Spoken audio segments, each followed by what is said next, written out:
Eric Williams here, Sahara Television, New York. The month of March is International Women's Month, and here at UN headquarters there will be the largest contingent of women on the planet. The event is called the Commission on the Status of Women, CSW for short. This year, like all years, they will be looking at the Gender Millennium Goals. And we'll also be taking a look at the status of the African woman. In this segment, we have a little interview in studio with Zoe Bakoko. For those of you who have been watching Sahara Television these last few weeks, you know that she sat down and had a discussion with our own Milton Alamati, who is also the publisher of the Black Star News here in New York. In this segment, however, we will be asking Zoe what is the status of African women and what has she found conditions to be like in her own country. That's where we started off with. In the area of eliminating poverty, the African woman has not achieved total education, skills development in the areas of technology and science and accessibility as well. And so therefore, for her to compete with the other women in the developed world is still a problem. But all is not lost because I believe that there is a political voice from the African region. Countries like Rwanda and South Africa have already achieved over 50% of political representation in parliament. And so there have been successes then. It hasn't been all gloom and doom. There have been successes. Yes, there have been successes. And if you look at the continent, I want to start by saying that the political will needs to be increased if we are going to spend more on just not empowering women, but making women live decent lives so that, they are able to participate equally in productivity and economic development. Then the African governments have to reduce their budgets on defense.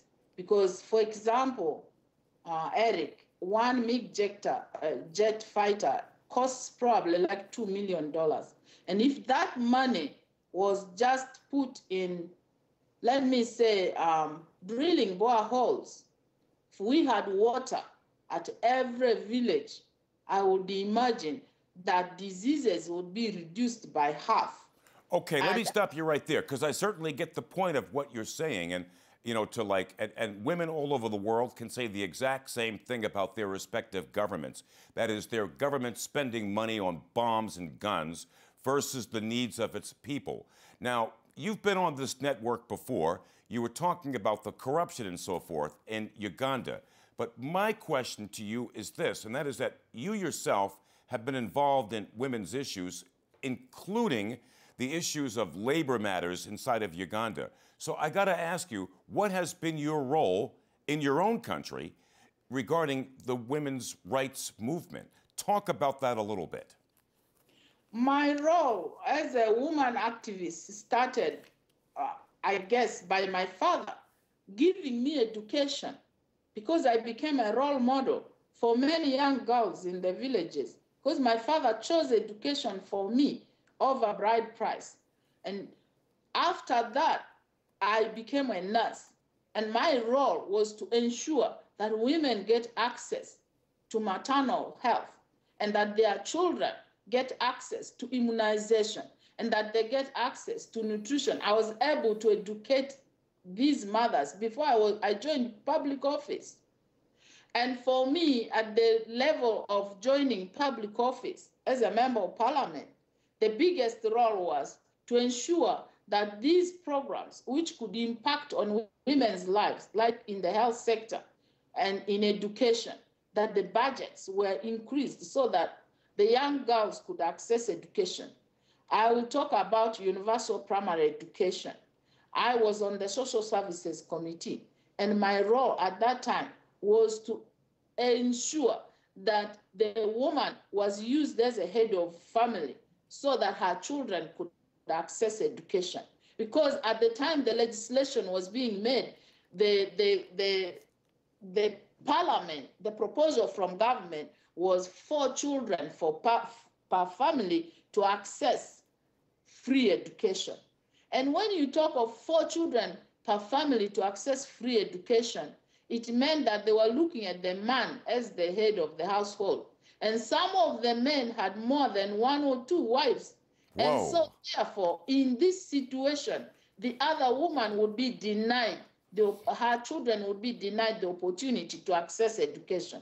And so for me, as a member of the Social Services Committee and as a member of Parliament representing the people of Arua, where there was a lot of polygamy, as you know, in Africa and in our country, I insisted that it was very critical the woman would be the head of the household so that the first 4 children would come from a woman, not from a man's perspective. Okay, I can certainly understand that. I mean, it certainly is a lot of matters when you talk about. Yeah. When I became a minister in charge of gender, labor, and social development, my role was to bring the women together and create a women's movement so that we looked at these problems through different lenses. The women in academia, the women in civil service, the women in civil society, the women in politics, and the rural women, so that each and everybody would contribute and then would set the priorities in a way that it would impact the women through the legislation and through the programs. What is the benefits of attending the Commission on the Status of Women at the UN headquarters here in New York? Has it been beneficial to you, and what is your role in that?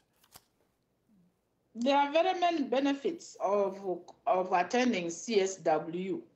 And I just want to draw your attention back to why was CSW important. Of course. In the General Assembly in 2000, one of the 3 major areas which was agreed upon was that for you to increase women's capacity and capability for productivity, you have to improve their human capital. You also have to improve the infrastructure and their human rights. And the areas which specifically were looked at in human capital were nutrition, healthcare, child mortality, HIV/AIDS, reproductive health, and education. In the area of infrastructure, the things that were looked at was access to safe and drinking water, energy, modern information and technology, including communication, increasing farm outputs, transportation, and environment. And in human rights, the areas that were looked at is empowering women, reducing violence, increasing political voice, equal access to public service, and security of property rights. Thank you, Ms. Bakoko. We'll be getting back to you and the rest of your colleagues who will be attending CSW this year. Of course, there are so many issues that women face across the planet, and especially in Africa, when it comes to everyday life. We'll be looking at those issues out of the next few weeks. Until then, Eric Williams for Sahara Television at UN headquarters in New York.